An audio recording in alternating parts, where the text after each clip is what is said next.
Top quality और consistent performance के लिए सिर्फ सिल्वर पंप्स। टॉप क्वालिटी और कंसिस्टेंट परफॉर्मेंस के लिए सिर्फ सिल्वर पंप्स, नाम याद रखना। उपमुख्यमंत्री एकनाथ शिंदे यांचा आज 61वा वाढदिवस आहे आणि त्यानिमित्ताने ठाणे जिल्ह्यातून नव्हे तर अनेक महाराष्ट्रामधून देशभरातून कार्यकर्ते असतील पदाधिकारी आता उपमुख्यमंत्री एकनाथ शिंदे यांना शुभेच्छा देण्यासाठी या ठिकाणी जमलेत। ठाण्याच्या निवासस्थानी बाहेर आपण पाहू शकतो की आता कार्यकर्त्यांची गर्दी होण्यास सुरुवात झाली आहे आणि विशेष म्हणजे साताऱ्याहून आले हुबेहूब एकनाथ शिंदे यांच्यासारखे दिसणार आहेत। आपण जर यांचा लुक जर पाहिला तर एकनाथ शिंदे जसा चष्मा लावतात तो चष्मा देखील पाहायला मिळत आहेत।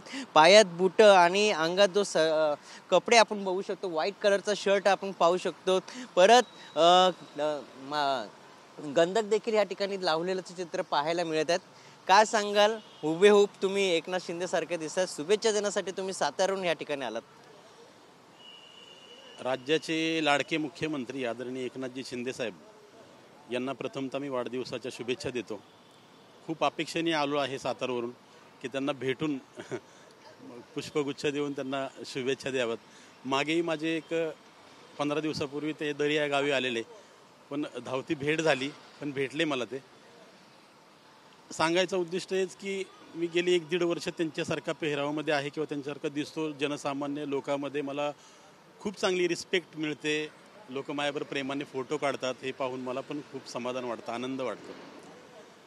आणि हे समाधान वाटण्याचं कारण म्हणजे त्यांनी जे मुख्यमंत्री असताना राज्यामध्ये कामाचा जो त्यांची कामाची ख्याती आहे, धडाडीचे निर्णय आहेत, निर्णय क्षमता आहे आणि आत्ताही उपमुख्यमंत्री असताना त्यांनी असं पद वगैरे कधी म्हणजे पदाशी लालसा ठेवून त्यांनी कधी समाजकार्य केले नाही।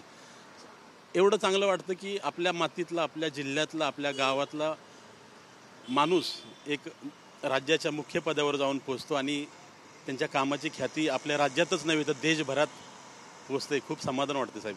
हा पोशाख तुम्ही घातला, तुम्ही जेव्हा जाता कुठल्या कार्यक्रमाला, कारण की आता देखील आपण बघितलं ठाण्याच्या निवासस्थानी बाहेर लोक तुमच्याबरोबर सेल्फी काढतात, फोटो काढतात ते। हां, हे नक्की आहे की मी कुठेही लग्न कार्यामध्ये गेलो किंवा कुठल्या मंदिरात गेलो, कुठल्या मोठ्या फंक्शनमध्ये गेलो तर प्रेमाने लोक एकदम अचंबित होतात, कन्फ्यूज होतात आणि मला सांगावं लागतं त्यांना की मी नाही आहे साहेब, मी त्यांच्यासारखा दिसतो, एवढंच।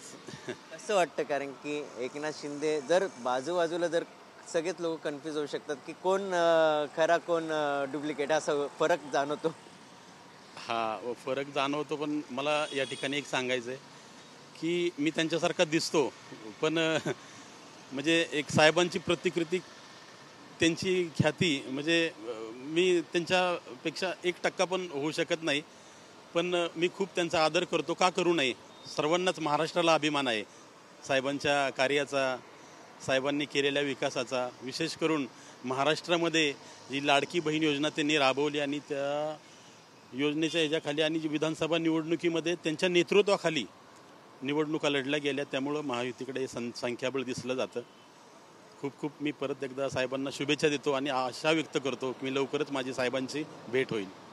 नक्कीच होते आपल्यासोबत साताऱ्याहून आलेले, कारण की आता एकनाथ शिंदे यांना भेटायसाठी आलेत आणि त्यांना वाढदिवसाच्या खूप खूप शुभेच्छा देण्यासाठी ते साताऱ्याहून या ठिकाणी आले। मात्र ह्या ठिकाणी जर आपण त्यांना जर पाहिलं तर इकडचे जे नागरिक आहेत ते देखील त्यांच्याबरोबर सेल्फी काढण्यास व्यस्त होत असल्याचं चित्र सध्या तरी पाहायला मिळत आहे। कॅमेरामन रोशन सोबत मयुरज जाधव, TV9 मराठी, ठाणे।